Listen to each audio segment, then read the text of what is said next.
Hi, Grandma. How are you doing? Did you eat breakfast yet?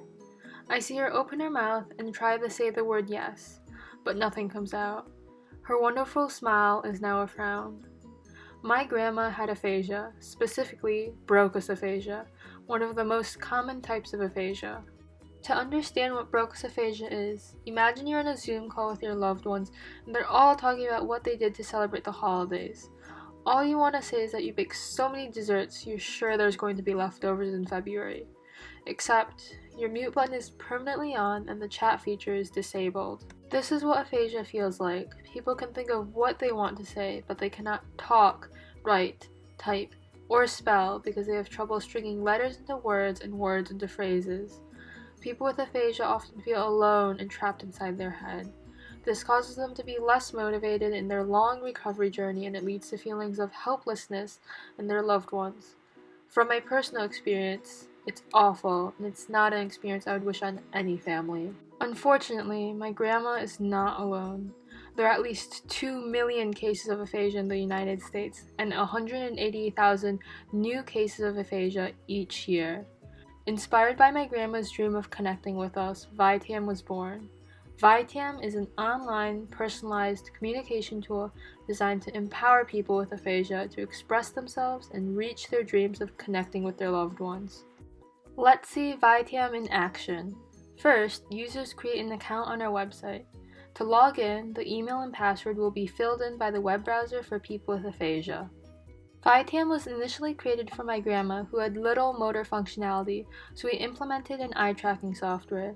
This feature is available on our 2 basic templates, the yes/no board and the picture board. We learned that most people who need to use the eye tracking feature also do not have high language capabilities. The red dot on the screen is where the person is looking.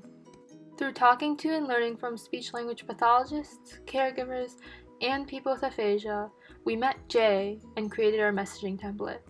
Jay has a less severe form of aphasia. He can understand language and say a few words. We found that there's a lot of people with aphasia who have similar struggles as Jay, so our messaging template was created with him in mind. The template is first edited and personalized by a caregiver or speech-language pathologist with personal words and pictures. One thing Jay could do really well was recognize pictures, but he had trouble naming them. With both words and pictures on our template, Jay can practice matching them together. Jay didn't like the other tools he was using because they had him practicing how to say words such as pork chops or ribs, but he doesn't eat pork.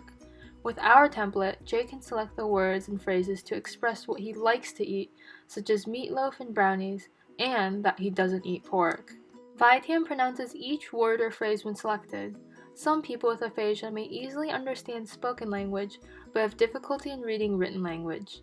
This allows them to navigate the template just as well. A speak button also says the entire message. This allows people with aphasia to communicate in person and helps them practicing the phrases and sentences themselves. Jay can send another message, "Have you seen my glasses?" via text or email to his caregiver. This is what a text and email from Vitam looks like. The texts and emails sent from Vitam look like any other text or email, giving Jay and other people with aphasia a sense of their life before. Without Vitam, they wouldn't be able to send this message because they struggle with piecing together letters into words and words into phrases.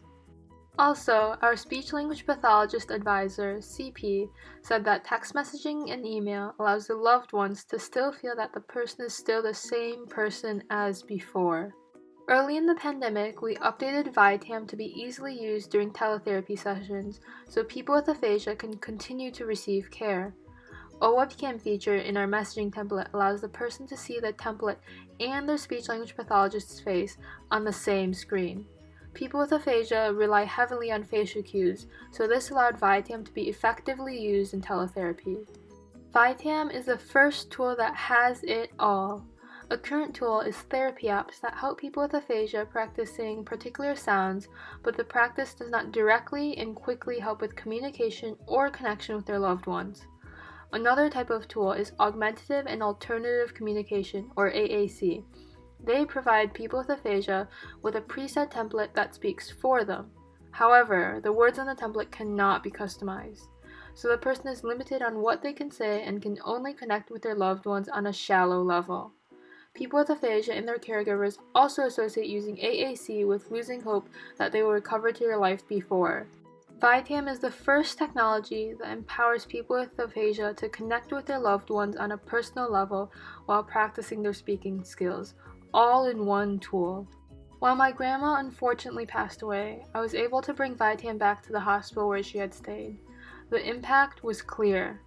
An example is this testimonial from YH, a caregiver for his sister with aphasia. He told me that using Vitam, his sister has been able to tell him everything from her bank pin to pay for care to I love you. Vitam not only helps people with aphasia connect with their loved ones, but it also helps them communicate daily life needs so they get the care they need. Ultimately, Vitam empowers people with aphasia to express themselves and reach their dreams of connecting with their loved ones on a personal level.